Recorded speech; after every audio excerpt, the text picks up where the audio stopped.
right. Call to order the Granville County Board of Commissioners meeting for Monday, June 2nd, 2025. Thank you all for being in attendance here tonight. We appreciate you being here. And we'll go to our first order of business, which is our invocation and pledge of allegiance. Commissioner Russ May. Thank you, Mr. Chairman. Let's pray. Dear God in heaven, thank you so much for your son, Jesus. Thank you for him dying on the cross, Lord, and thank you for his blessed resurrection. Lord, and that eternal hope, Lord, in Jesus Christ, Lord, that we have. And only he can give us that hope. We pray tonight, Lord, that as a board, we will conduct business that will honor you. We pray that our decisions will be made using the wisdom that you provide us and the judgment you provide us. Lord, we pray for our community and those throughout our nation. Today, Lord, our nation's suffering. It's suffering for many reasons, but one is the violence in Boulder, Colorado, Lord, and the violence and the anti-Semitic behavior, Lord, that's out of control. Lord, we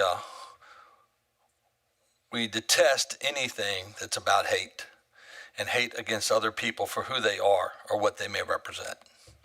Dear Heavenly Father, we pray that you bless our nation, you bless our community, and you bless our state. In Christ's name I pray. Amen.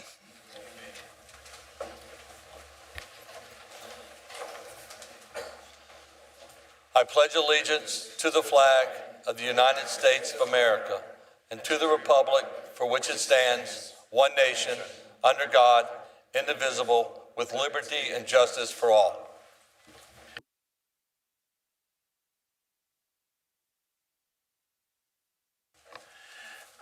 Thank you, and I'd like to take this opportunity to introduce the 2025 Leadership Granville Cohort. If y'all will, please stand so we can recognize you. And thank you. We want to thank each and every one of you for going through this program. And just to give you some background, Leadership Granville is a community engagement program aimed at providing participants with a deeper understanding of the county. Through this program, participants gain insights into the county's structure, history, and key issues while building connections within the community. The program fosters personal and professional growth by offering unique opportunities to become more involved and informed citizens. Enrollment in the Leadership Granville program is limited to the Leadership Granville Steering Committee seeks to find candidates with leadership goals in mind. The 2024 cohort includes representatives from ACIM, Butler Public Safety, Duke Energy, Granville County Department of Social Services, Granville County Administration, Granville County Cooperative Extension, Granville County Public Schools, Granville Health Systems, the Fidelity Bank, Masonic Home for Children, Northern Point Realty, City of Oxford, Oxford Preparatory School, and Advanced Granville Community College. Thank you all, and let's give them a round of applause.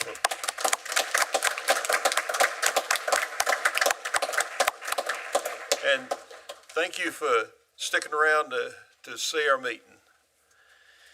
And with that, is there any additions to, or any additions to the agenda tonight, or anything that needs to be pulled? Hearing none, we'll entertain a motion to approve the agenda as stated. Mr. Chairman, I move that we approve the agenda. Second. We have a motion and a second. Is there any discussion on the motion? Hearing none, we'll go to the vote. All those in favor signify by saying aye. Aye. All those opposed likewise. Ayes have it, motion carries. And our next item is the consent agenda. And do I hear a motion on the consent agenda? Mr. Chairman, I move to approve the consent agenda as presented. Second. I'm sorry. Second. Thank you. Sorry, I interrupted you. Yes, we have a motion and a second to approve the consent agenda. Is there any discussion on the motion? If not, we'll go to the vote. All those in... Excuse me, Madam Clerk, were you good with the minutes? I would like them to be pulled. You would like them pulled? I'd like to make the motion to have the minutes pulled based on the recommendation of the clerk, I think, wanted more time for review. Okay, would you like to amend the, motion to approve the agenda? I'll amend the motion to pull the minutes. All right, and. Second. Second. Okay, is there any discussion on the amended motion? All right, if not, we'll move forward to vote. All those in favor signify by saying aye. Aye. All those opposed likewise. Ayes have it, motion carries. And now we're on to our introductions. Is a partnership between the Granville County Commissioners, Granville County Government, Cooperative Extension, and other local businesses to provide a 120-hour hands-on internship experience in which 10th through 12th graders shadow local government employees, tour the county, complete a service project, and be youth leaders in our county. Out of 50-plus applicants, we chose 6, and I'm delighted to introduce them to you tonight. Good evening. My name is Jonathan Ely. I'm a rising 10th grader at South Granville High School. I'm an honors student. And one thing I hope to gain out of this internship is civics experience and knowledge and how these civics and how these government operations directly impact my community. Thank you. Good afternoon. I'm Logan Quintus. I'm a rising sophomore at Granville Early College. I'm looking forward to learning new skills and gaining real-hand experience. Thank you for this opportunity. Excuse me, Mr. Chair, could you have him repeat that? I can't hear him. I'm Logan Quintus. I'm a rising sophomore at Granville Early College. I'm looking forward to gaining new skills and gaining real experience. Thank you for this opportunity. Thank you. Good afternoon. My name is Enon Khan. I'm a rising junior at Falls Lake Academy, and I'm most interested in seeing how all the departments in our government work together, and thank you for this opportunity. Hello everyone, I'm Victoria Monroe. I'm a rising 12th grader at Falls Lake Academy. One thing I'm looking forward to in this program is learning how each department works, and thank you for this opportunity. Good afternoon, my name is Kevon Umstead. I'm a rising senior at Jeff Webb High School. One thing I'm looking forward to is learning how our sheriff department works as a whole, and thank you for the opportunity. And thank you all. Thank all of you. We appreciate you.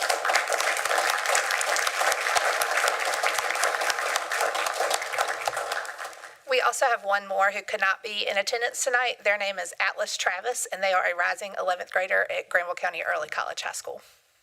Okay, thank you. All right.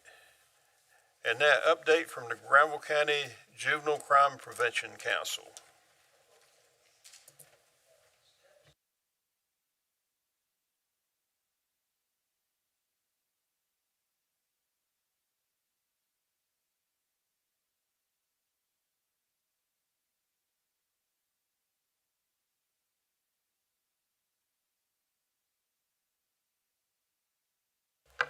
Good evening, Commissioners.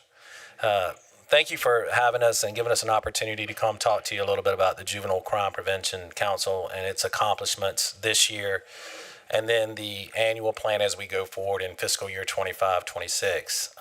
My name is Eddie Cruz, and I'm the Central Area Consultant. I'm also a native of Granville County, a resident here. And this is one of the 8 counties that I serve. To my left here is Reverend O, who is currently serving as our JCPC chairman. We have our vice chair, Ms. Tina Cheek.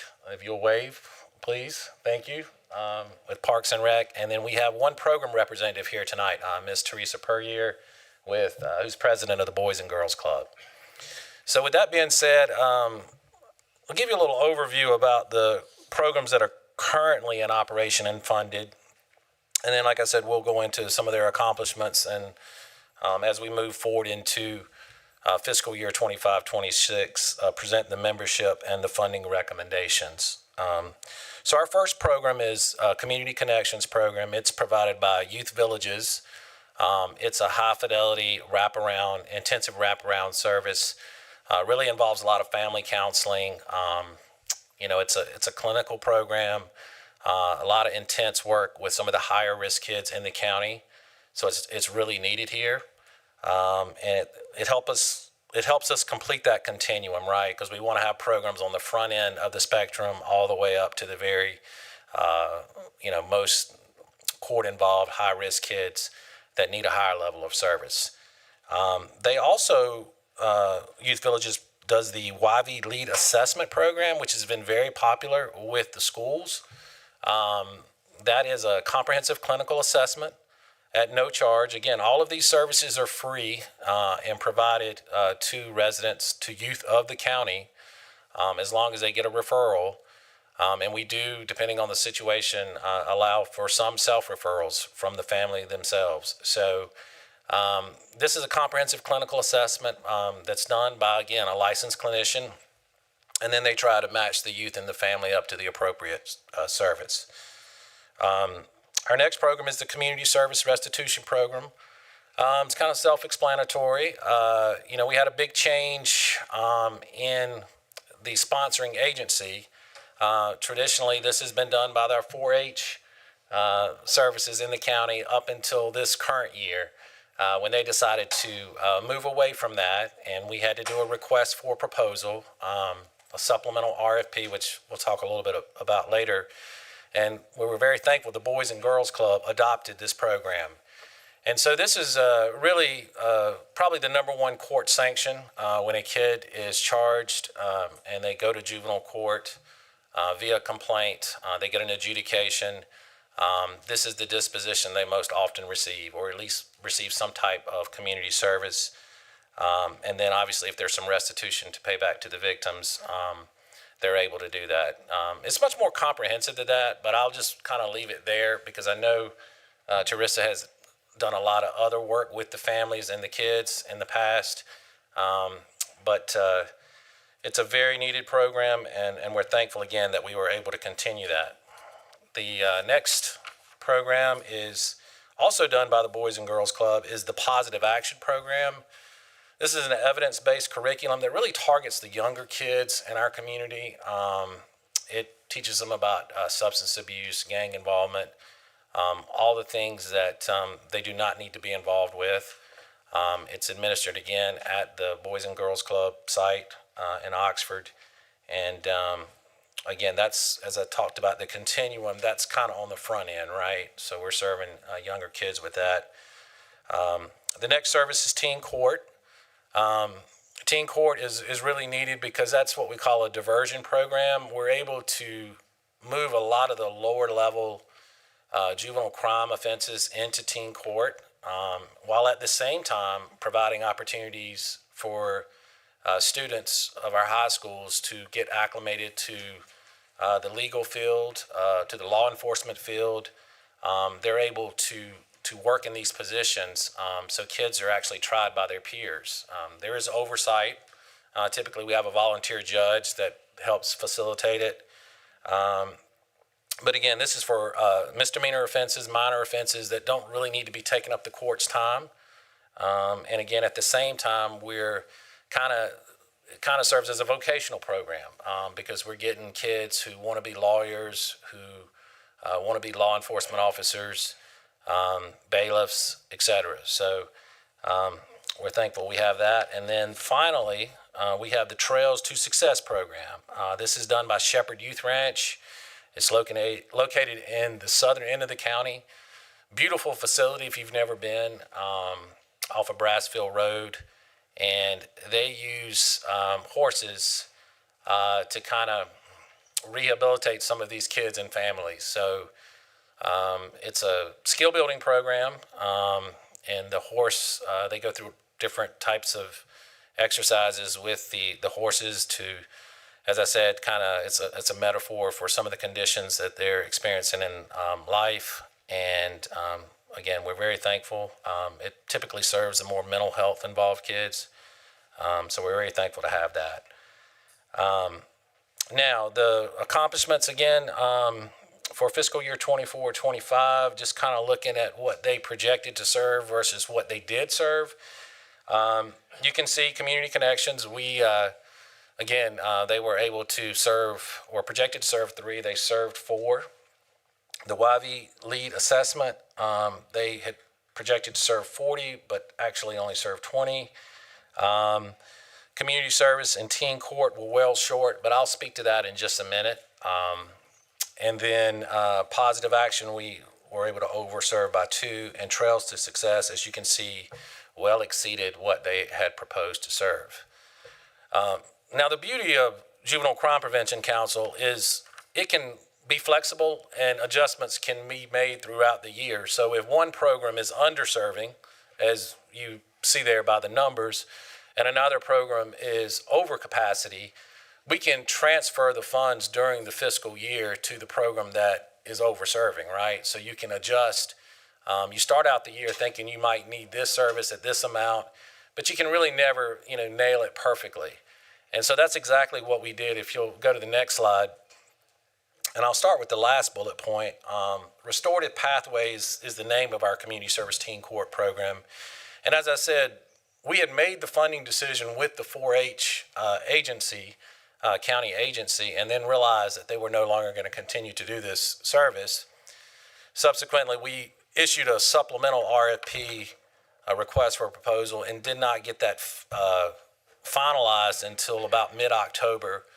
And so then the program had to get staff on board. So really they didn't get traction until about January.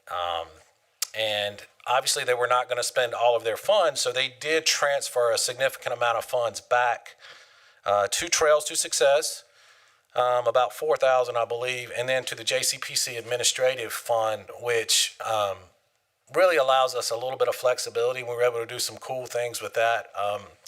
For the last couple of years, we've supported SROs going to get additional training.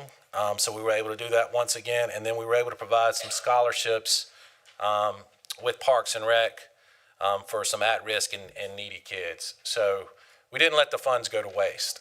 And we were very thankful for the transparency of the program to be able to say, hey, we're not going to spend all these funds. Let's transfer it back to some places where it's needed. And that's exactly what happened.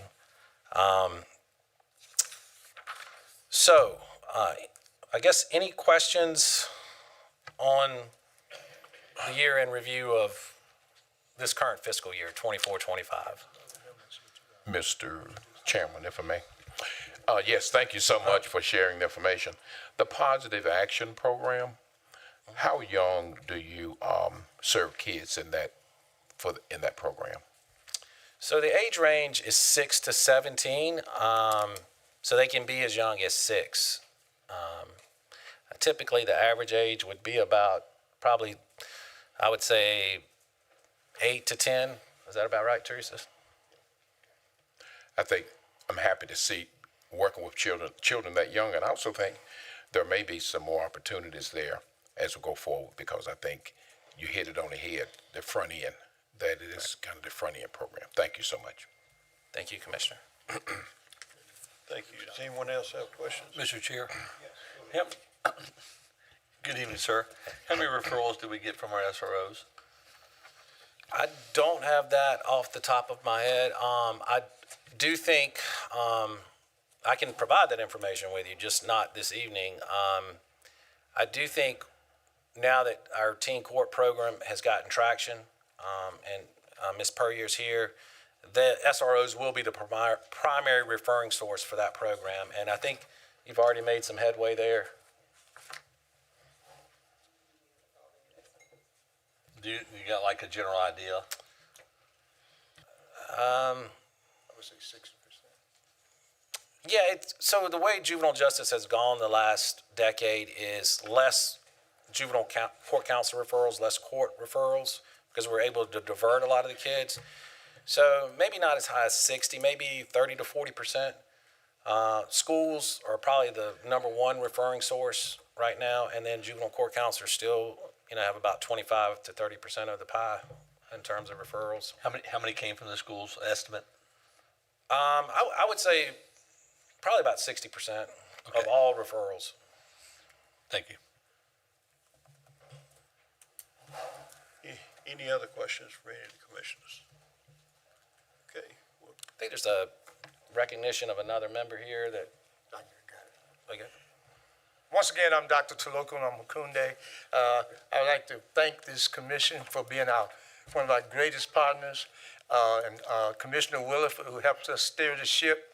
We really appreciate your contributions that you make at every meeting. And the SROs have been vital to our program. Some people call them officer friendly, and I think our sheriff would say you can't arrest your way out of every situation. Also, I see Reverend Anderson. Any other members from JCP Council, please stand.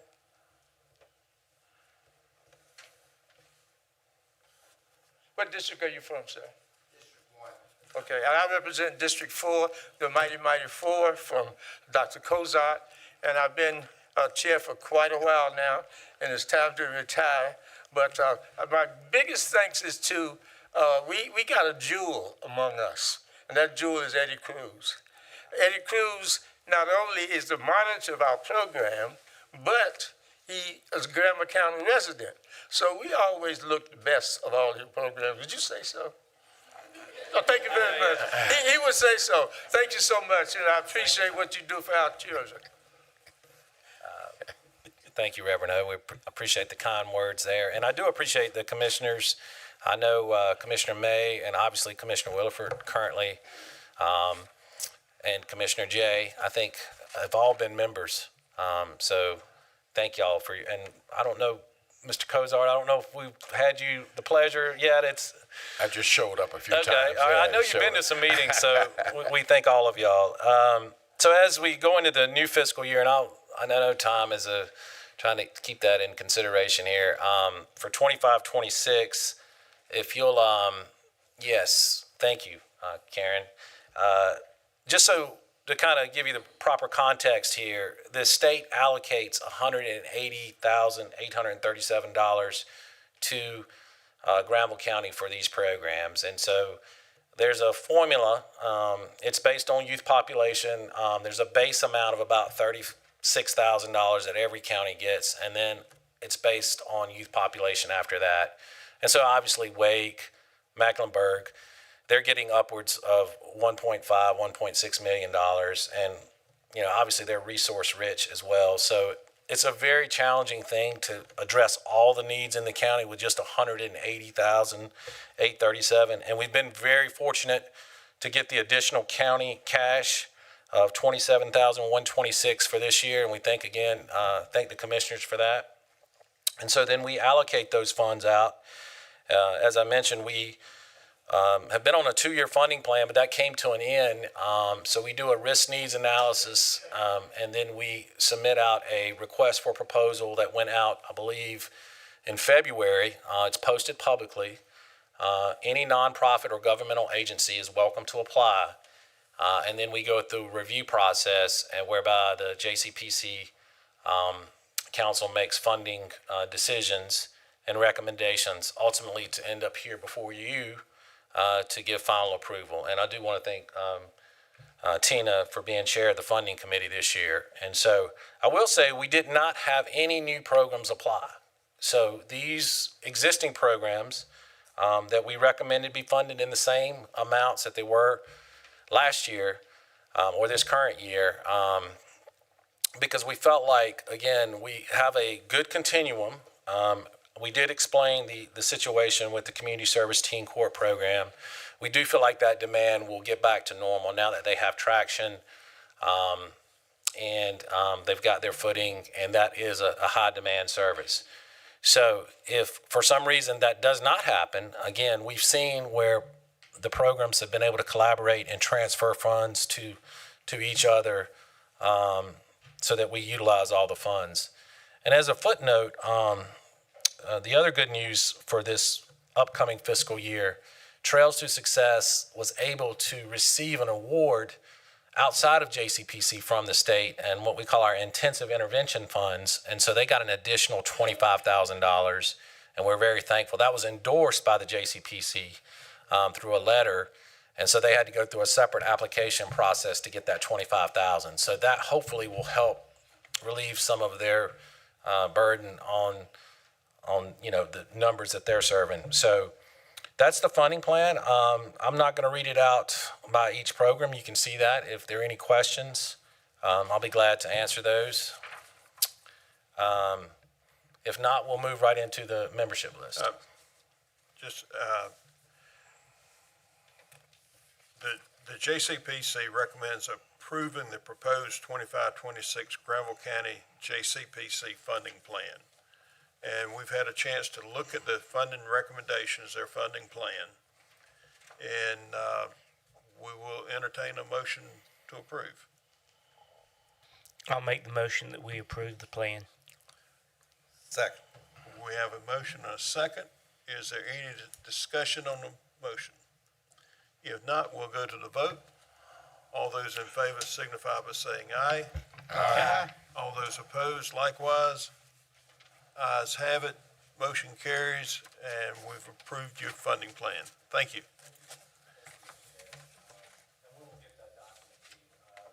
There's some other revenue sources the programs are adding in that's unrelated to the state and county. We lost the sound again, yes. There's some other revenue sources that they've got to add that's unrelated to the state and the county funds. These are the major dollars that need approval, so thank you for approving that. Moving on to the membership list, again, one of the great things about Juvenile Crime Prevention Councils, it's made comprised of leaders of the community.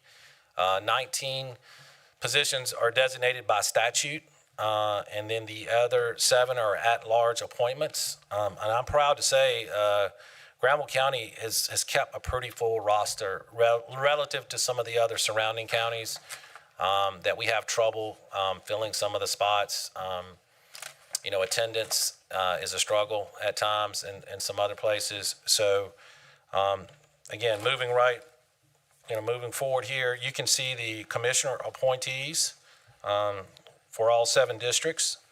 If there are no questions, I'll move on to the next slide.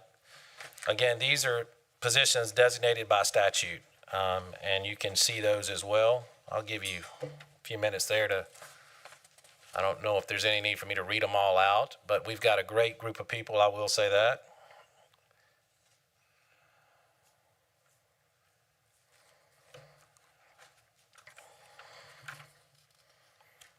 And then we have one more slide right there. And we do have 3 vacancies. And so you can see we're looking for a student. So we would love to have one of these young folks join us.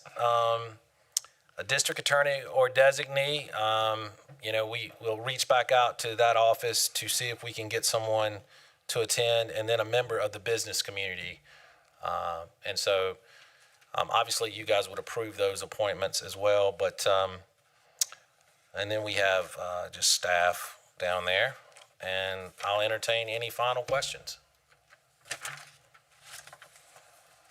Okay, this time, we're entertaining a motion to approve the county commissioner appointments.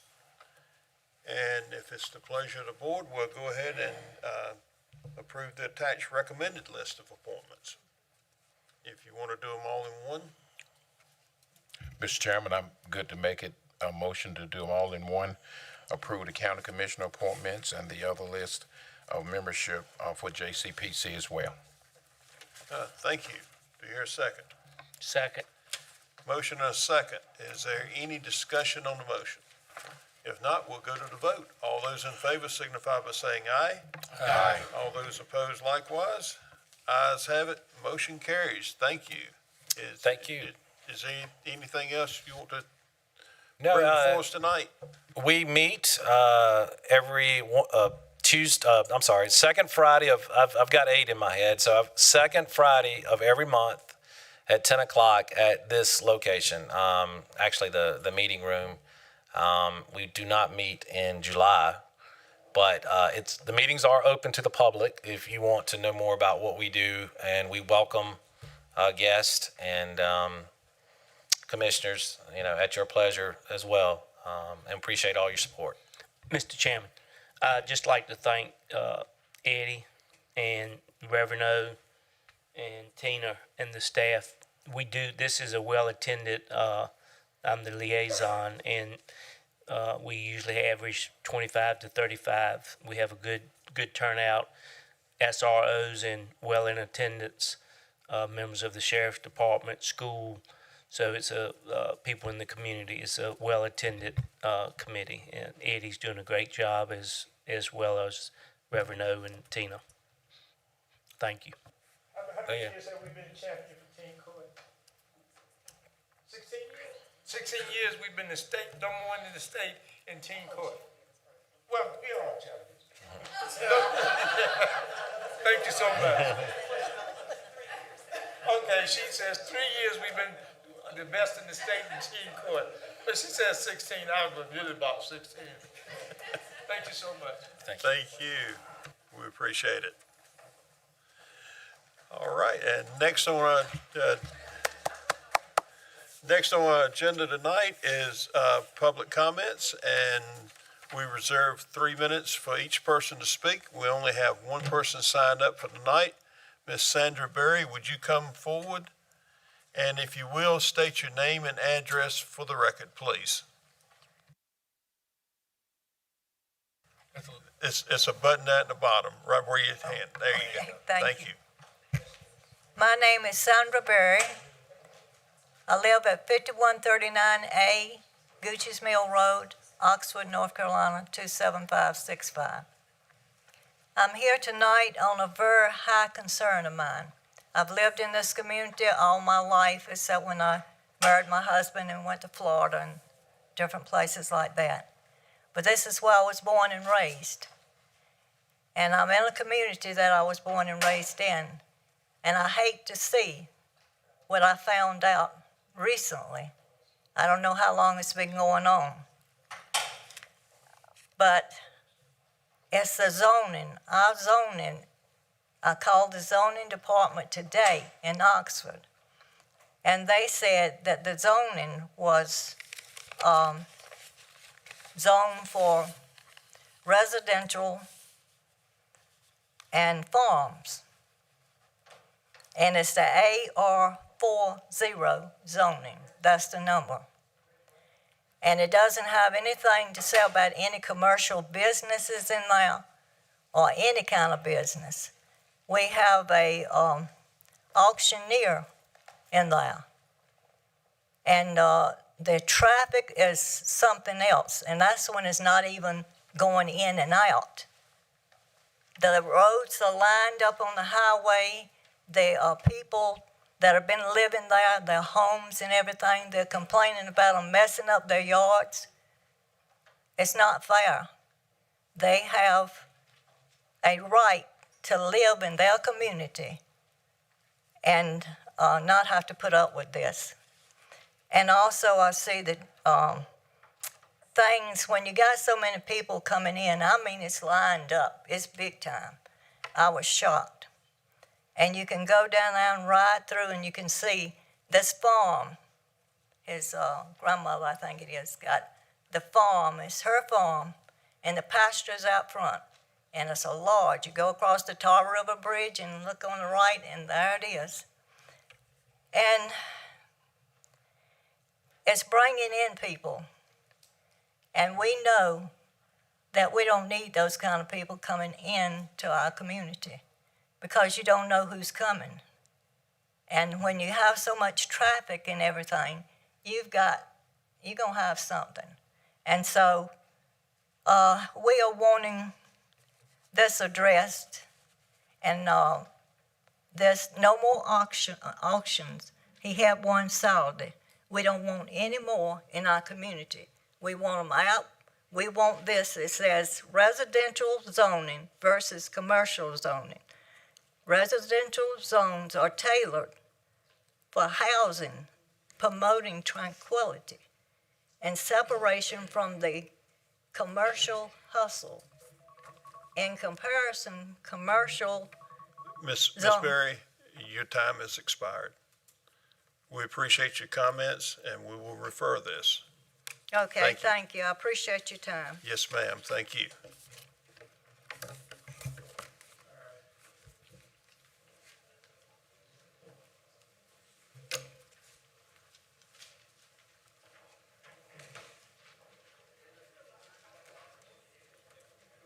Okay, our next item of business is the adoption of the fiscal year 25-26 budget ordinance, which includes a classification and pay plan and a fee manual.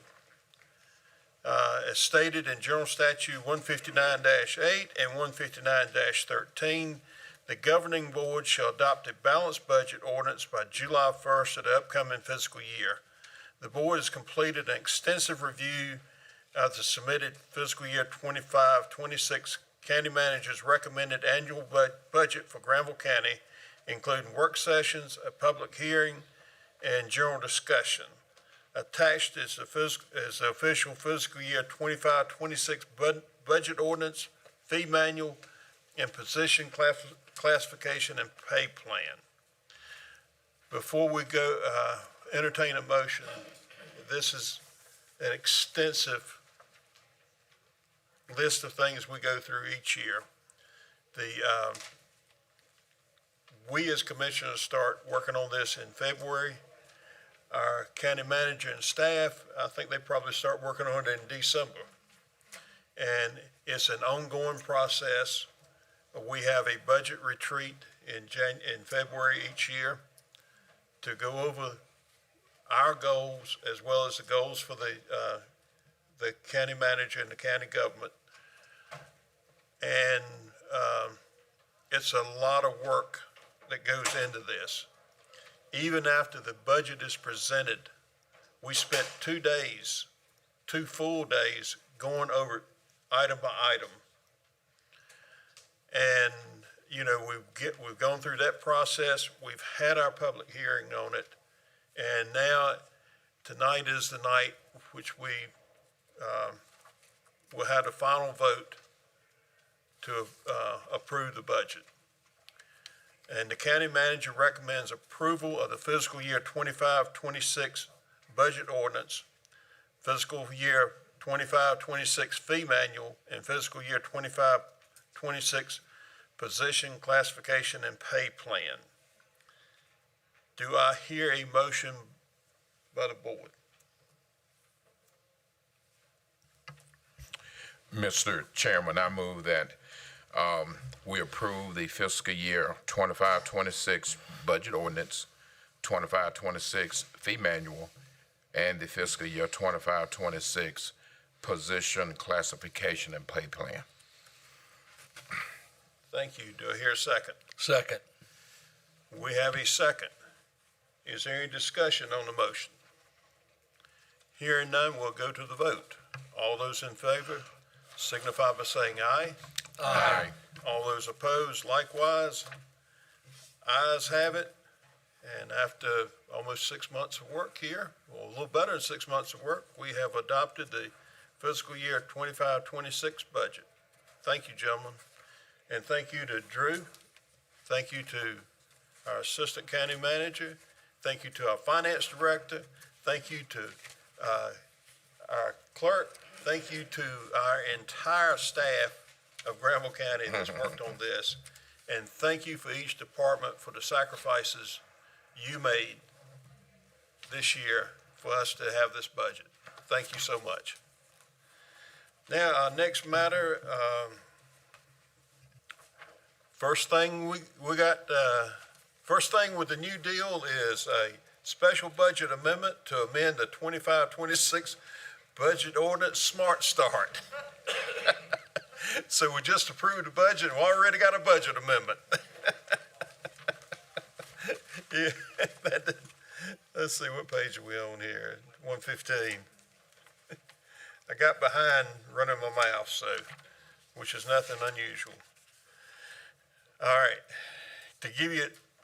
to approve a special budget amendment for annual funding allocation to Smart Start. North Carolina General Statute 14-234.3 prohibits local government board members from participating in votes concerning funding for nonprofit organizations, especially where they hold specific leadership roles. Dr. Tony Cozart, a Granville County Commissioner, also serves as Executive Director of Smart Start, a nonprofit organization that receives funding from the county. Therefore, Commissioner Cozart shall be recused from voting on this amendment to the fiscal year 25-26 budget ordinance, which provides $5,500 in annual funding to Smart Start. The county manager recommends approval of the special budget amendment for funding for annual allocation to Smart Start in the amount of $5,500. What's the pleasure of the board? I'll make a motion that we approve the amount of $5,500 as recommended by the county manager. Thank you. Do I hear a second? Second. We have a motion and a second. Is there any discussion on the motion? Hearing none, we'll go to the vote. All those in favor signify by saying aye. Aye. All those opposed likewise. Ayes have it. Motion carries. And might I add, we had to do this separate for the sake of Commissioner Cozart. Thank you, Mr. Chairman. Thank you. We had to do this in order to keep our house in order. Yeah. Okay. And now purchasing Landfill Soil Borrow Area Development Project. All right. And Jason, you want to kind of lead us through this one? And Mr. Chairman, fellow commissioners, thank you. The purpose was this to seek approval for a landfill soil borrow area project. The background, the future development of the Oxford landfill will require ongoing studies and permitting in stages for new waste cell development. The next cell is scheduled for construction in fiscal year 27-28. The attached task order is for permitting, compliance, bid preparation work, and developing the next soil bar area. The tasks for this request includes United States Army Corps of Engineers jurisdictional determination and nationwide permitting, delineation impact of wetlands and jurisdictional determination. Also, erosion and sediment control permit will be issued, bid construction documents, and bid construction phase services. The next phase of work not included in this task order will include the logging and stumping of the area.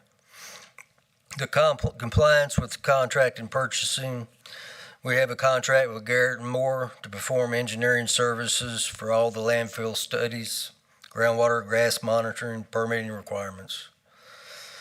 Attorney Coynes has reviewed the task order and has provided an attached amendment to the existing contract for execution. The recommendation of the Environmental Programs Officer Jason and me, Falls, recommends approval of the attached proposal from Garrett & Moore in the amount of $65,700 from the fiscal year 24-25 continuation budget. Any questions? Any of the commissioners have any questions?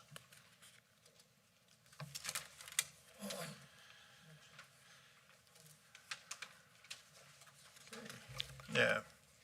You have anything further, Jason? No, sir. Thank you. Okay.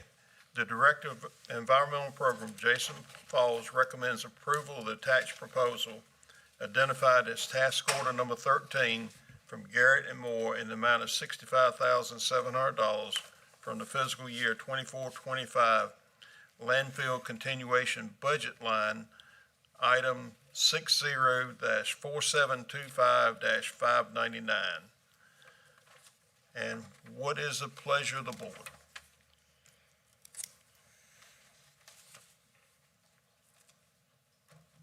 I make a motion, we accept the proposal from, All right, we have a motion. Do I hear a second? Second. We have a motion and a second. Is there any discussion on the motion? If not, we'll go to the vote. All those in favor signify by saying aye. Aye. All those opposed, like sign. Ayes have it, motion carries. Our next item of business is our Home and Community Care Block Grant Funding Plan.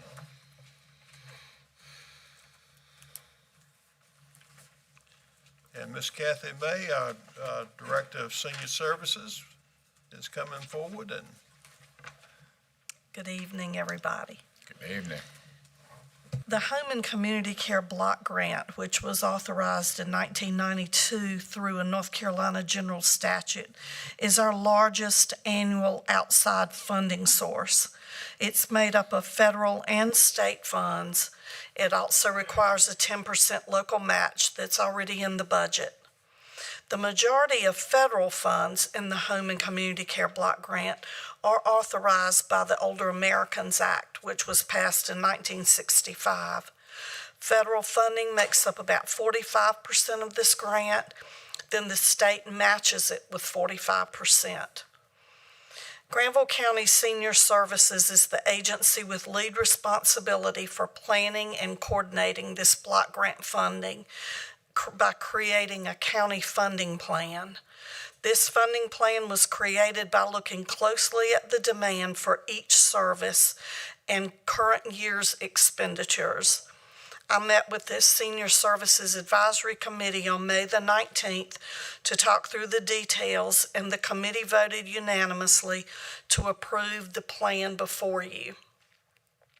Because we don't have confirmation on our allocation for next year, we're proceeding with the current year's amount, which is $528,504. I want to add that this money can be moved between services during the year if needed. I want to take this opportunity to say that these community-based services are designed to help delay or prevent institutionalization, relieve family caregiver burden, and help prevent elder abuse. If not for these services, many more older adults would be placed in nursing homes, and the cost to taxpayers would be much more. So I'm asking for your approval of the county funding plan that's in your packet. And I'm happy to answer any questions you may have. Thank you. Anyone have any questions? Ms. May, how are you? Good. Good. So, I just want to be clear. Has this grant been written? Are we waiting for to receive the funds? Do we know the funds are going to be? This is an annual funding source, and it comes to every county. We don't know how much it's going to be, so it could be it may not be this level of funding, but we will receive something. And so my question is, if we don't get that level of funding, county manager, or you have a plan, you'll come back with some type of plan to address the shortfall at that time, or if there's not one, proceed as we. Yeah, it has been pretty steady historically. It's been very steady. But I think people would understand that there may be some greater question about what the exact funding level would be coming up. I think we'll cross that bridge when we come to it. I mean, as Ms. May said, often during a year we'll shift money around between programs kind of depending on where the greatest need is. So I think we would just do more of that to kind of figure out where to put a reduced pot of funding. And if I'm correct, Ms. May, it's 45 fed, 45 state, so the matching from county is only 10%. That's correct. Okay, thank you. Thank you. Anyone else have any questions, comments? Mr. Chairman, just like to say how I've seen these services in action and just so happy that we have it. I've seen what it means to people and families, and just so happy that we have this before us tonight, and surely hopeful that all the funding will stay intact. Mr. Chairman, Yes, go ahead.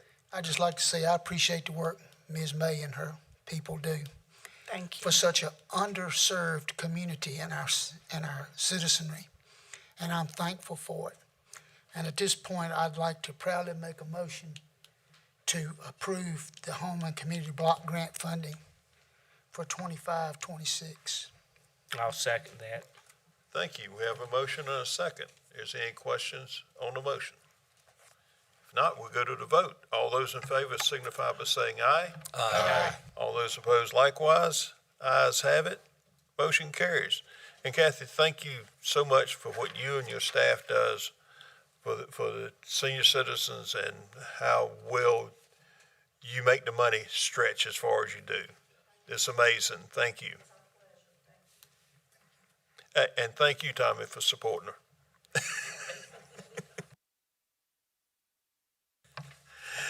And now our next item of business is to provide an update to the Board of Commissioners on the status of the county's efforts to address zoning jurisdiction concerns with the city of Oxford.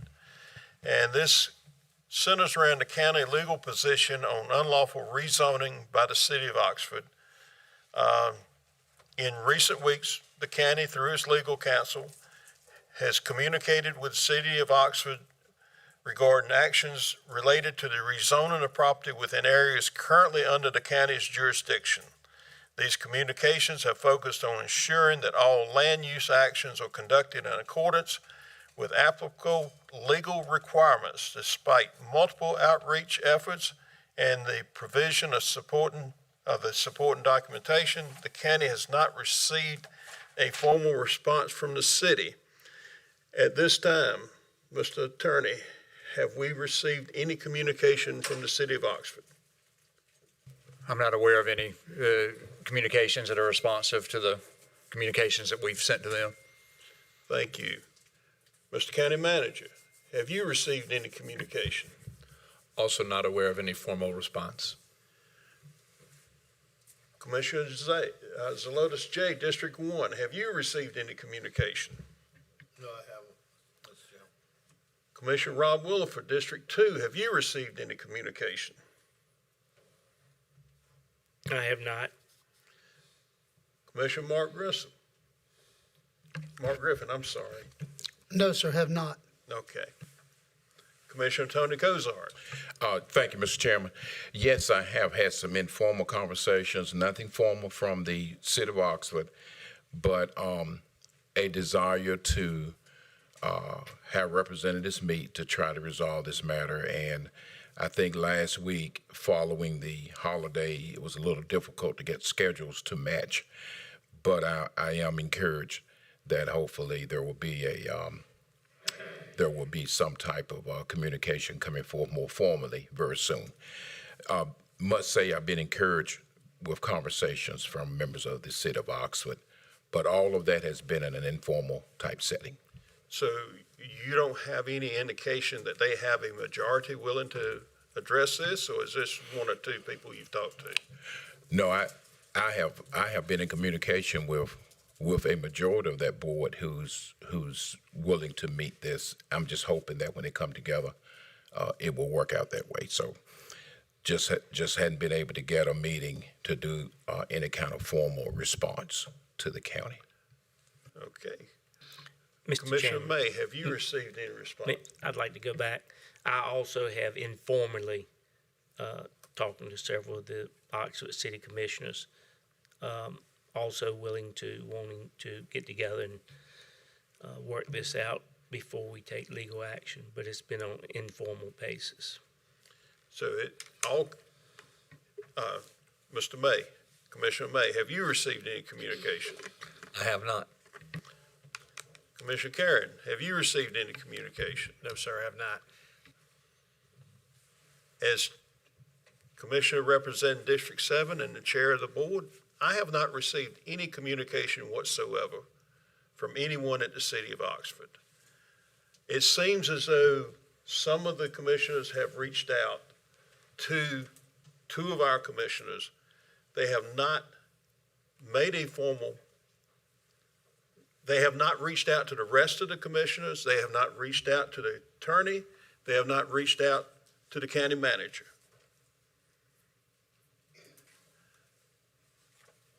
So the recommendation is, at this time, county legal counsel is prepared to proceed with appropriate legal steps consistent with the board's prior direction should the matter remain unresolved. I don't see where we have a choice to keep waiting when they've only, you've only had some of the commissioners reach out to two of our commissioners, and they have not responded formally to anything we filed before. And the documentation is here where it's been sent via email. May 5th, there was a letter sent. there was a letter signed by all of our commissioners sent. And we've continually attempted, so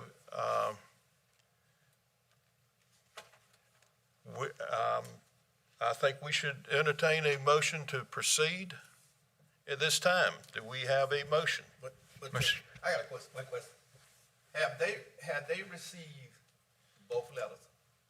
They've, to my knowledge, they've received all our communication, which has been multiple letters. And I do have a little bit of new information that appeared in the agenda tonight, if you'd like for me to address that to the board. Yes, please. So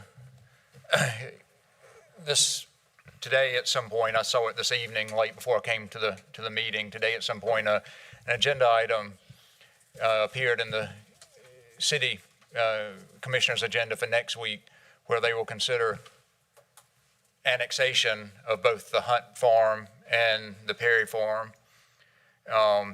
So again, annexation and having jurisdiction over the properties is required before they can exercise zoning jurisdiction over the properties. And our concern is and has been that the city is creating confusion by rezoning the property before it has jurisdiction as required by applicable law. As you all know, and as we've discussed, 160D-204, which is entitled Pending Jurisdiction, states that after consideration of a change in local government after consideration of a change in local government jurisdiction has been formally proposed, the local government that is potentially receiving jurisdiction may receive and process proposals to adopt development regulations and any application for development approvals that would be required in that local government if the jurisdiction is changed.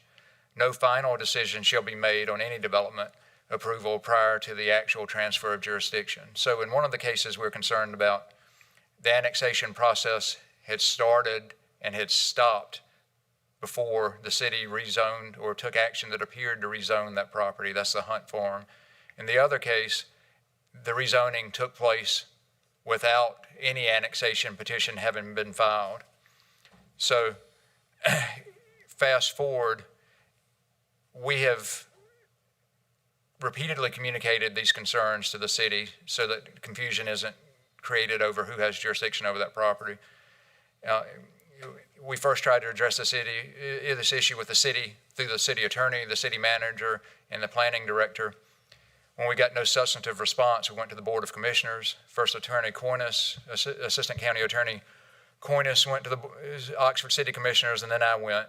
We still got no response. Since then, as you've mentioned, Mr. Chairman, both this board and our law firm have followed up to get a response. You all sent a letter to the mayor and commissioners. We sent a letter to the city attorney, and we also sent a public records request requesting information on the zoning actions taken. We've still gotten no formal response. And then today, the city posted an agenda item for next week's meeting at which they will start the annexation process for the Perry Farm development and take an interim step for the annexation of the Hunt Farm. These actions will take some time to complete. They won't be immediately effective next week. So if they eventually annex a property, the city-based zoning district will apply 60 days after annexation if no further action is taken. However, the previous actions taken will not apply unless action is taken to adopt new conditional zoning districts at the same time or immediately following the annexation becoming effective. So we still will have a lack of clarity over what happens during an interim period. And furthermore, whether the property is annexed or not is certainly not a foregone conclusion. We understand, based on correspondence we had, that the reason that it wasn't originally annexed is that there were concerns about whether there was sufficient water and sewer capacity to provide services to those developments. So whether the city will ultimately annex the property is subject to speculation. Under General Statute 160D-202, when a city annexes property, the development regulations of the city will apply in the re-annexed area 60 days following the annexation, extension, or incorporation, whichever is sooner. Prior to the transfer of jurisdiction, the city may hold hearings and take other measures consistent with 160D-204 that may be required in order to adopt and apply its development regulations for the area at the same time it assumes jurisdiction. Again, that's what we would be asking them to do at this time, would be to actually take the actions required by law if they choose to annex the property. And all along, what we've asked for is a formal acknowledgement by the city that the actions taken to date don't comply with applicable law, so there's no confusion, and for them to take whatever actions they deem necessary to properly annex the property. If they choose to annex it, that is certainly within their prerogative, but the rezoning can only be effective concurrently with or following the annexation. So what I would recommend that we do at this point, following the receipt of this new information, is let's discuss, we can either discuss now in open session or in closed session how we move forward. Certainly, we need clear authority, I believe, to move forward, to clarify this matter through legal process if necessary, should the matter not be clarified by the city.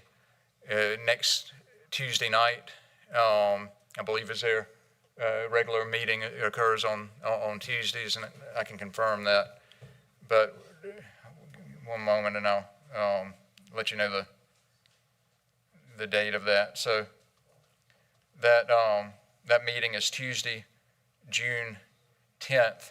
We're going to need confirmation from the city prior to that date, I believe, that the actions taken will be taken in accordance with applicable law. The actions taken by Oxford by not following the steps laid out, I don't think they realize the position they put the county in. By trying to rezone or conditionally zone a piece of property that's not under their jurisdiction, either in their ETJ or that's legally annexed, they have infringed on the county by trying to rezone property or conditionally zone property that is under county jurisdiction. If we let this stand and turn a blind eye to it, where do we stand if Creedmoor, Butner, Stem, Stovall take such action? We have no ground to stand on because we turned a blind eye. So therefore, I feel strongly that we cannot sit by and let this continue.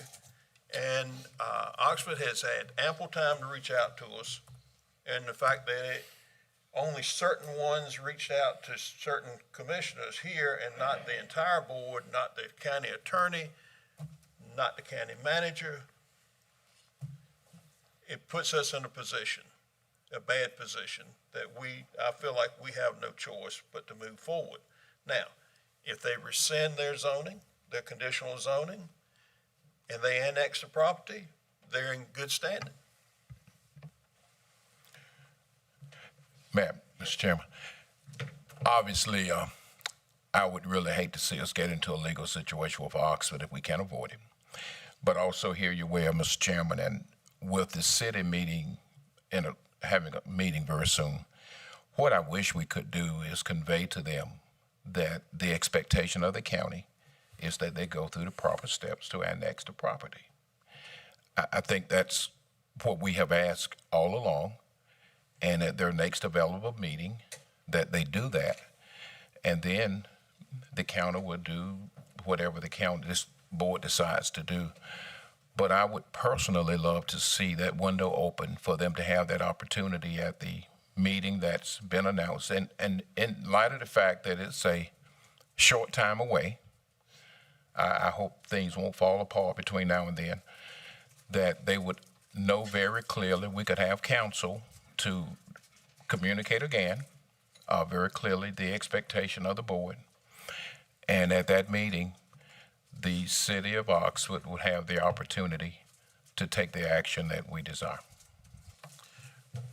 With all due respect, Commissioner Cozart, we have articulated that. We've articulated it through the assistant county attorney. We've articulated that through the county attorney. We've articulated that through a letter that we sent as a board that each one of us signed off on, how much more do we have to do? They've had ample time to answer. They've had ample time to come back with a solution, to come back with a plan. How long do you want to drag this out? Well, Mr. Chairman, as I said in my comments, let's give them to their next meeting. And that would be my recommendation, that we could do that. So my concern is if we wait to the next meeting, they've showed no, other than the conversations they've had with Mr. Williford and with Mr. Cozart, we've had no true formal or affirmative action taken by them other than to set forth on their next agenda that they're going to be doing something, which is inconsistent with how I understood the law to be based upon Mr. Wren's assessment. So my concern is that if something doesn't happen between now and what their set agenda already is, what would prompt them to make any change now? That's my concern. Attorney Wren, can you clarify? But thank you, Commissioner. Can you clarify with me? And I haven't seen their agenda, and I don't know what to make of what that agenda item is proposing. But is your interpretation of that agenda item that they're going to discuss this, or is it your opinion that the plan is to go ahead and move forward with rezoning? So the two agenda items involve annexation, and they would be interim steps to annexation. So they couldn't take the steps necessary to have jurisdiction over the property to appropriately rezone it that night. Again, all we've asked for from the beginning is a clear acknowledgement that the rezoning actions that were taken were ineffective, and whatever they do to clean that up, if they choose to annex it, then they can clean it up. It's not impossible for them to clean it up. What they would need to do would be to go through the annexation process and then adopt the rezoning concurrent with the annexation. And so if they can acknowledge to us clearly so that there's no confusion over jurisdiction, then such a step would be acceptable. But what they need to do is no later than that meeting next Tuesday night, acknowledge that. And what I would ask that this board do, so that we don't have to come back here again and hold a special meeting, is that if that isn't done in a way that complies with law and is clear, that you authorize us to go ahead and move forward with appropriate litigation to clarify that matter, and that we take it back to the chair and vice chair at that point in time. So what I hear what I hear from our attorney is that this meeting that's planned, the action of the city might well be to do exactly what we have asked in the annexation. The annexation would be a first step towards it. There's no indication. Again, I went out on my own and found that information because, again, we have tried to bend over backwards to communicate to them the applicable law and what needed to be done to handle the situation. This wasn't a fight that we chose. Right. This is one that we've been forced into. And so I went out on my own with no communication from the city at all about that and found that was posted today. And so that would be a first step, not a final solution, but a first step towards them gaining the jurisdiction necessary to zone that property appropriately. And so, again, the settlement agreement we sent them that's in your agenda packet is simply a document acknowledging that type of process would be necessary. Right. If they would enter into an agreement along those lines, or certainly publicly acknowledge, it needs to be a written agreement at this point along the lines of what's in that agenda packet. And if they do that, then we've got no issue. And it seems like they may be recognizing that they took an action out of order. And if that's the case, then I certainly have no desire to sue them unnecessarily, but it requires that they acknowledge a process and then follow through with the process. Mr. Attorney, County Attorney, if they acknowledge that between tomorrow morning and their board meeting next Tuesday to take the proper steps, would that suffice from a legal standpoint? Right, and approval at that board meeting next Tuesday night of an agreement substantially similar to what's in your agenda packet would resolve these issues. It would resolve them they would acknowledge that their zoning action was not proper and that they would go through the appropriate process to rezone the property. And so that's all we're asking. If they reach out to you or county manager between tomorrow morning and next week, just carry on what we're asking them, that would take them in the right steps. If they reach out and there's actually a written agreement acknowledging those actions. So again, I'm not 100% married to the exact language we included there. As you can see, all the correspondence has generally been one-sided. So we've provided communication, haven't gotten any comment back on it. But if they were to acknowledge a process substantially similar to what we set out that complies with law next Tuesday night and adopt that and also move forward in the direction of annexing the property, which is required by law, then certainly that would begin to meet the legal requirements. But what we don't want to do is not do anything and sit on our hands in a way that creates further ambiguity and further confusion about the zoning in that area. This isn't as far as I'm concerned, it's not a matter that is unclear, ambiguous. We've been very clear on it. There's been no information articulated back to us of any lack of clarity. It just, at this point, seems to have been... Not even a question. Yeah. They haven't even posed a question to us of, how do we need to work this out with you? We haven't had any formal response. This is not a fight or legal action that I want to get into, but they've pretty much left us no choice by not communicating, by ignoring us. And basically that's what has happened is we've reached out to the city of Oxford. They have ignored us by not reaching back. They haven't made any kind of formal inquiry. They haven't made any kind of formal proposal. They haven't asked any questions formally. And that's where I stand on it. Mr. Chairman, and Jim and the rest of the, and the county manager and the rest of the board member,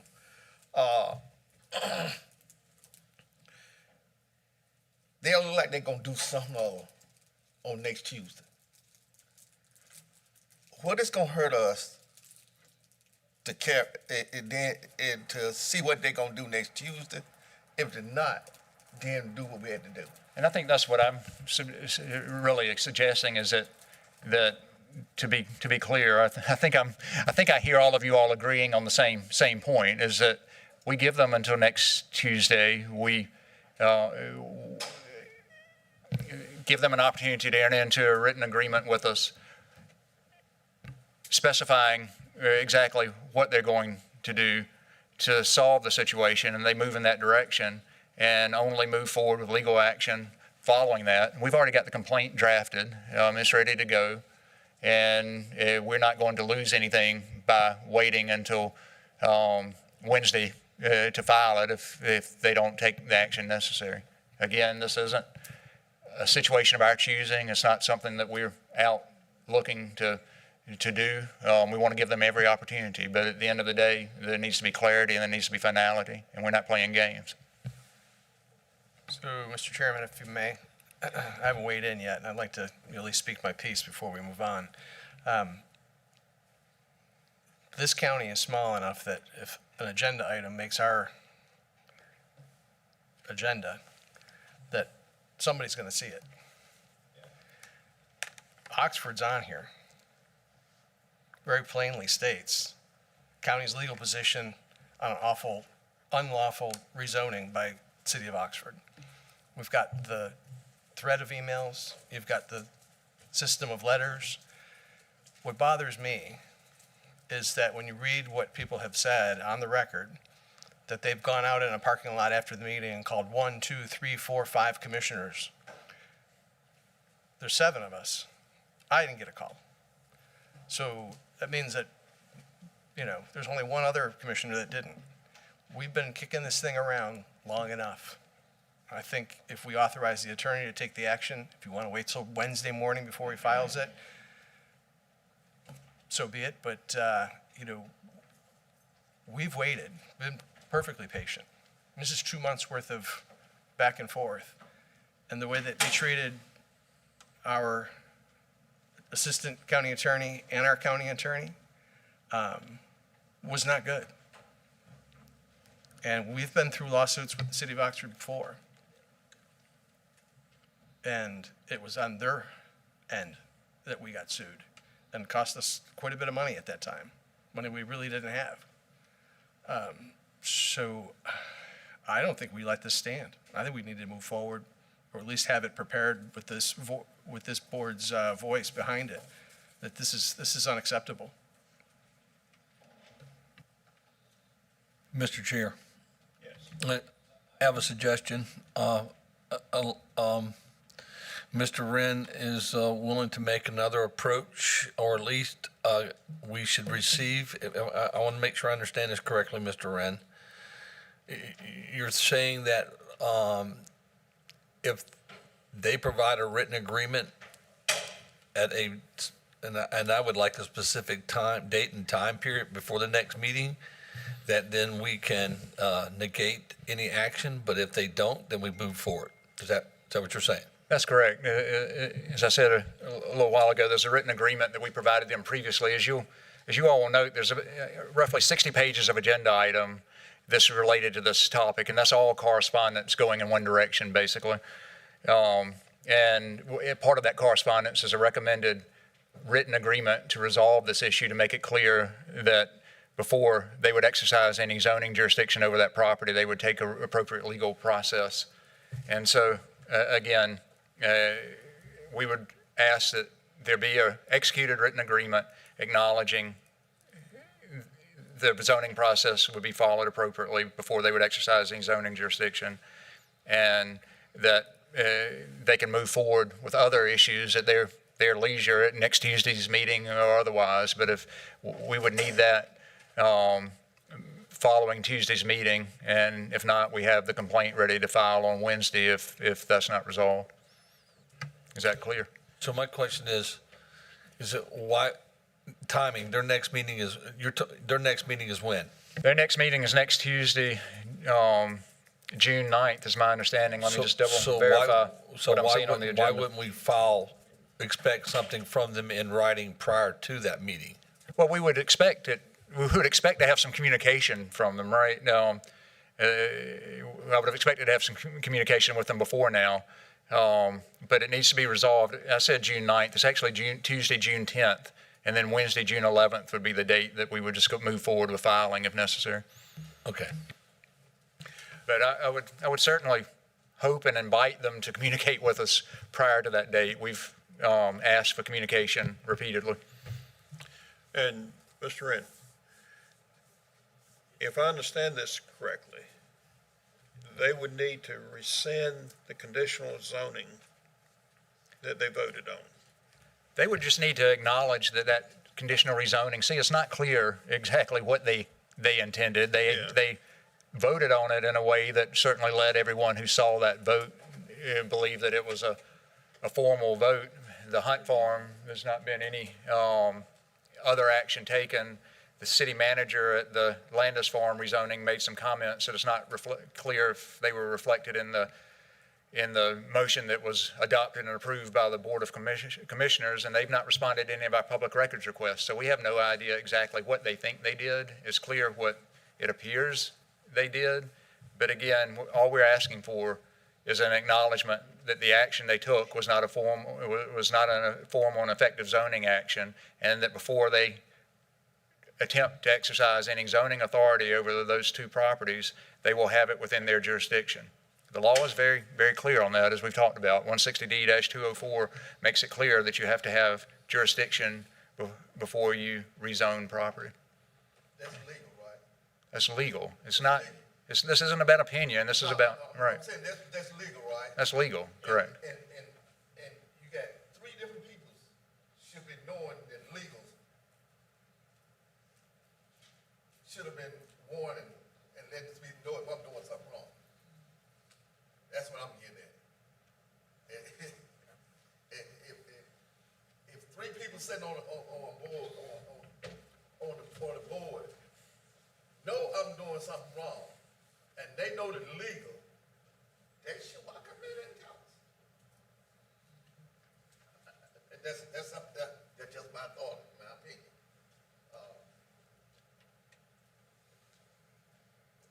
Okay, anyone else got anything to say?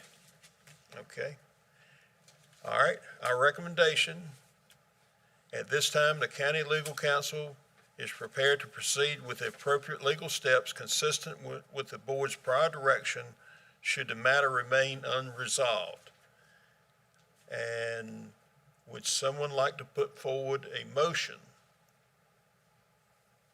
to move forward with a date when to move forward?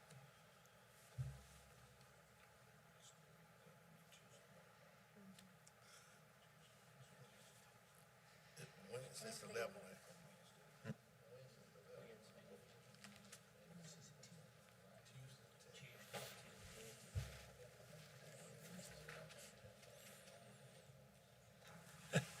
Ladies and gentlemen, you're getting a example of what often goes on in closed session. It can be very spirited discussion, and we often don't agree, but we usually come to a conclusion. Mr. Chairman. Oh, I'm sorry. I would like to offer a motion that we'll proceed further after, we don't have no written communication from the Oxford board. Written agreement. And from Oxford board before on the 10th of Wednesday 11th. Right, that we would move forward with legal action on Then we will move forward on June 11th. June 11th. Okay, we have a motion to move forward on June 11th if we don't have a resolution. Just a point of discussion here, Mr. Chair. Yes, go ahead. So what's the use of waiting the next day? Why not require them to provide a written document that they're stating what they're going to do before the board meeting that night? Why are we waiting to after they? I think we're just giving them the opportunity to adopt it at that board meeting if that's what they choose to do. It's not going to be any prejudice to us if we wake up Wednesday morning and find out they adopted it without talking to us. And so. It's just so right here, Mr. Wren, I don't want to misinterpret you. Then if we provide if then we move forward with our action, then that and ruled in our favor, then that would unwind what they've done. Sure. I mean, just to be clear and honest, and not hurt my feelings by not talking to me. So if they don't decide not to talk to us and decide to vote and adopt that agreement on Tuesday night, the 10th, then that's great. Move forward. Everybody's happy. If they fail to do that, then I don't need any further communication from you or them. We just move forward with suit the next day. Is that clear? Yes. Go ahead, Mr. Jay, with your motion. We a have little further clarity. We have a motion by Commissioner Jay. Do I hear a second? Second motion, Mr. Chairman. All right, we have a second. Is there any discussion on the motion? Then we'll go to the vote. All those in favor signify by saying aye. Aye. All those opposed likewise. Ayes have it. And see it. After all that, we came to an agreement. It just takes a while to get there, and the wheels grind slow. Well, before we move off this topic, Mr. Chairman, one would hope that if any of our municipalities sent you, as the chairman of our board, an email with the signature of every single one of their board members, that you would at least respond to them. We have a letter here from May the 5th from this board with our signatures affixed to it, and apparently 2 commissioners were fortunate enough to get called by some of the folks on this list. I have not been, so. Thank you. And I hope hopefully this matter is put to rest. Oxford will respond some sort of way. and we can move on. And now for our county manager's report. Thank you, Mr. Chair. I'll be very brief. You said most of what needed to be said about the budget that you all have just adopted for the county for next fiscal year.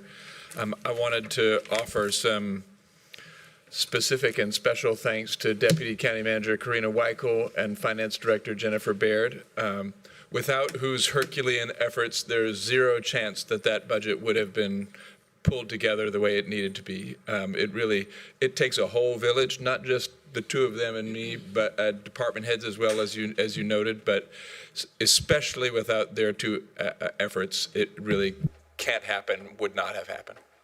So I'm very grateful to both of them. Thank you. Thank you. And our county attorney's report.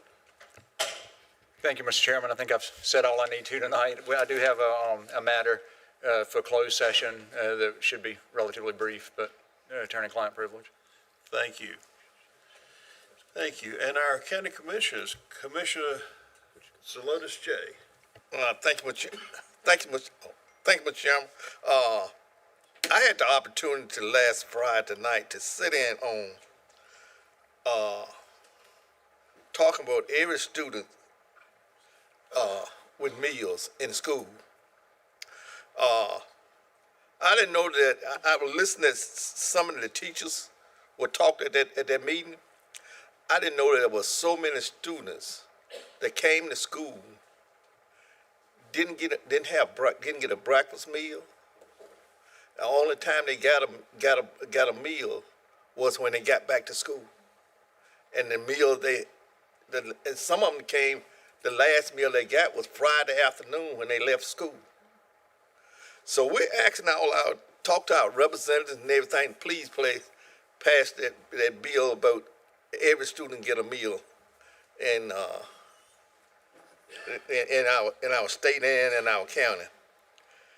But they was talking about Granville County last Friday, and also we kicked off Flex Ride in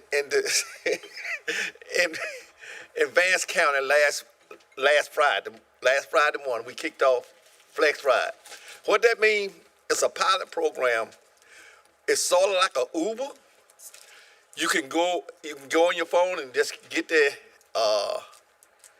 and text up the app, get the app, and you can punch in your ride, and a person will come to your house, pick you up, take you wherever you want to go, come back and pick you up, and you pay all at once and everything that you go. So carts. Yeah, carts kicking it off. It's called Flex Ride. We're doing a pilot in Vance County. We hope that it'll work. We was chosen. It was 11 transportations in the state of North Carolina. There was 11 was approved for this Flex Ride, and we was the fifth one that opened up last week. So so we hope this can go so we can spread it abroad from county to county as we go. I got to ask you a question, Mr. J. Go ahead. And thank you so much for bringing that to our attention. I appreciate that. But did that include the city of Henderson? This just only includes the city of Henderson right now. Because if I understand correctly, Henderson is not participating with carts. Am I correct? They are not. That was the round the town shelter. Right. They are not participating in that. So are they getting the benefit of that? This is a Flex Ride. They had to pay.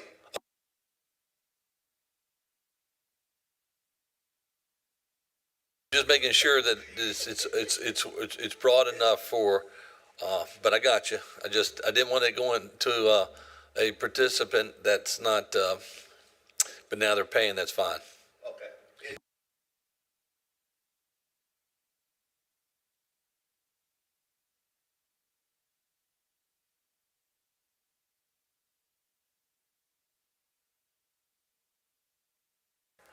Thank you, Commissioners.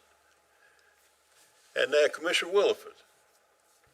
I've got a couple things. First off, I'd just like to recognize that the city of Oxford and Granville County lost a icon this past week. Joe Bryan died at the age of 92. Joe was born in Oxford in 1932.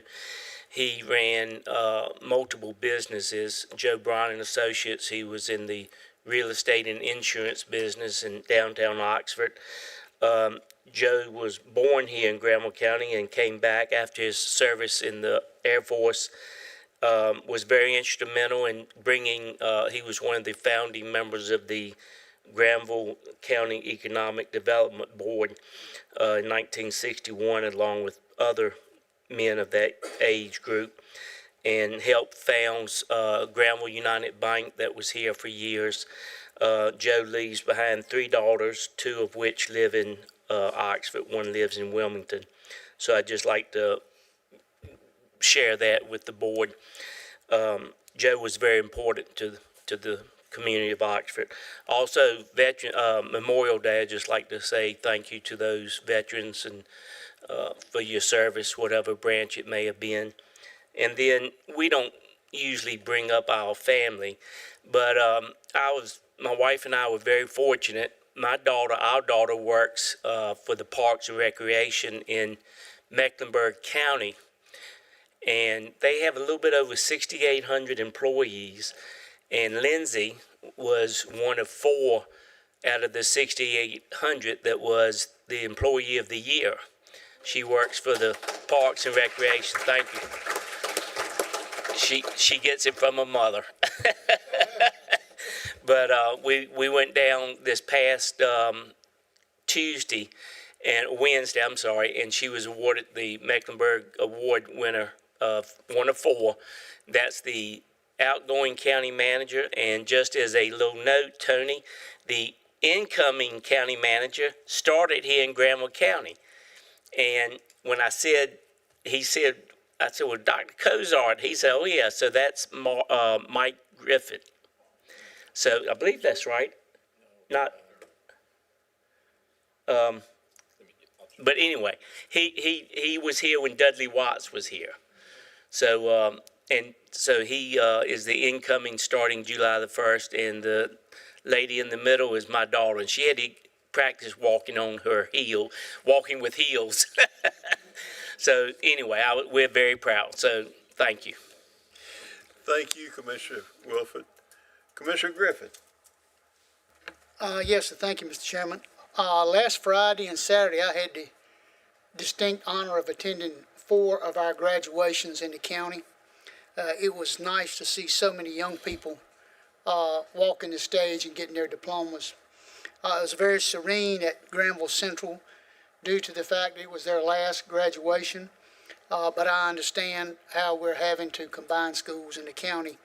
A lot of good students went to that school, and a lot of good teachers and a lot of administration there. So I appreciate everything they've done, and I know they're going to have some adjustments to move to the new schools, but I know it'll go fine. The next thing, I attended a regional VIA Health board meeting last week. VIA Health does a lot of opioid and Medicaid work in our county. They are opening a new facility in Henderson, a diversion center behind Mariah Parham Hospital. It's going to be 25,000 square foot facility with a 17 in-bed inpatient clinic and a walk-in clinic. So that's going to be there to help people with that particular problem. They also have purchased a mobile opioid RV type van that they're going to be bringing to Granville County, where people that have this problem can go directly to that mobile van and receive some kind of treatment there. Our representative, Elliot Clark, is going to try to come and set up a time where he can meet with us maybe in July and tell us about all the progress VIA Health has been doing in our county. But those are important things that are going on to try to help some of our citizens. And that's all I have, Mr. Chairman. Thank you, Commissioner Griffin. And I'm thankful for your service on the commissioners, and especially your service with the VIA Health Board. And I think you see how valuable Elliot is and how hard he works. And thank you for your recognition of that. Commissioner Cozart. Thank you, Mr. Chairman. We had a good time tonight, going back and forth. I appreciate your willingness to hang in there a little while. We made it through it, and do appreciate all the board and being able to talk about and discuss things. And we came to a good point. I just want to say I enjoyed. I was with Commissioner Griffin on those graduations, and I guess he felt like he couldn't get rid of me on those. I thoroughly enjoyed to see the students celebrating and very happy about their accomplishments. I want to commend, I think there are a couple of churches who's sponsoring a summer youth camp this week over at the Orange Street Community Center. I think it's St. Cyprian's and one of our other churches. But I think that's so great. I happen to know because my grandkids over there, and I'll tell you, I hope there'll be other opportunities for children throughout the summer to be able to go places and get a good experience. And I hope the news I heard about the Kittrell Job Corps, all Job Corps, I hope that news is not true, because they do provide a valuable service for young people who need to be redirected and get different skills. So we'll see what happens with that, but we do have young people from our area and from other parts of the country who go to these various Job Corps. So that's all. Thank you all so much, and I appreciate the opportunity we had to work together. Thank you, Mr. Chairman. Thank you, Commissioner Cozart, and I apologize for my impatience at times, but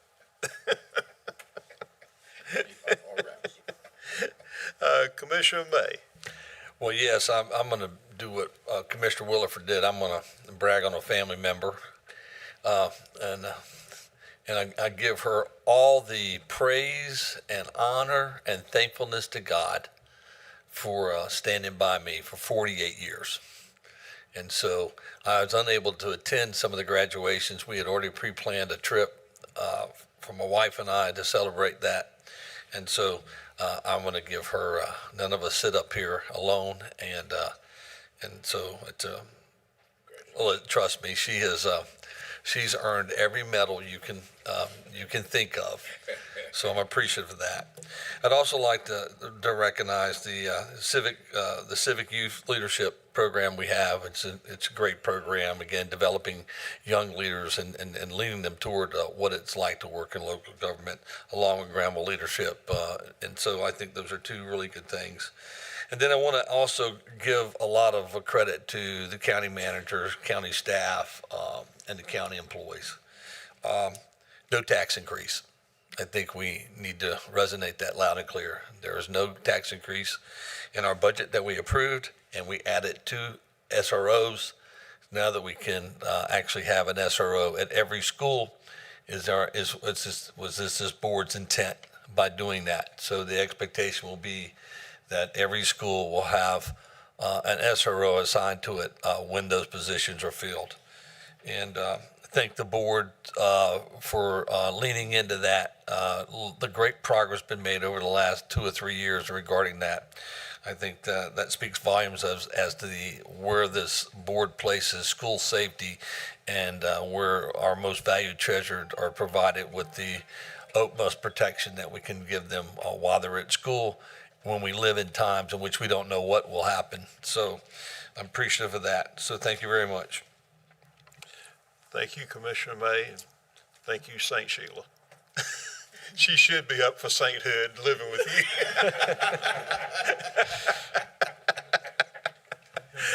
You will get an amen out of me for that. Hopefully she's tuned in and just saw that statement, right? So I unfortunately wasn't able to make the traditional public high school's graduation, but I was able to make it to Falls Lake Academy this past Saturday. I think that there are 80 youth that graduated from there are bound for great things, I am sure. One thing I did want to mention in the future is that on the 13th, you've all received email in regards to the latest offerings from the Tar River Land Conservancy. Going to be opening a new trailhead. It's called the Pitcher Branch Creek Trail. And again, STEM is branching out. That'll be our third trail. So it'll put us at right about 8 miles of off-street trails for the enjoyment of the community. So I hope that you'll join us out there at 10 o'clock for that ribbon cutting. And again, it's in the Mangum Farms subdivision. It's in the new phase that's going to be opening here. They're pulling down permits already, so that'll be exciting. But it's off Old 75. I believe there was pretty good detailed instructions on how to get there, so not to be missed. So that's all I have this evening. Thank you, Commissioner Karen. We appreciate it. And I want to say thank you to Commissioner Cozart and Commissioner Griffin for attending the graduations. I was out of town and unfortunately couldn't attend. And I regret that, but I thank you and any other commissioners that were able to attend any of the graduation services. We certainly appreciate you showing up. Thank you so much. And as you've all seen, we can get rather spirited in our conversations and our deliberations, but at the end, we're all still friends and we still love each other and look after each other. And I want to thank each and every one on this board for, all the comments made tonight. And thank you for your positions. Thank you for your passion. And if we don't have any other business come before us, we're entertaining a motion to go into closed session with a 5-minute recess. Break. So moved. I second. We have a motion, a second. Any discussion? All those in favor signify by saying aye. Aye. All those opposed likewise. Ayes have it. Motion carries. We will convene in closed session in about 5 minutes. Thank you all.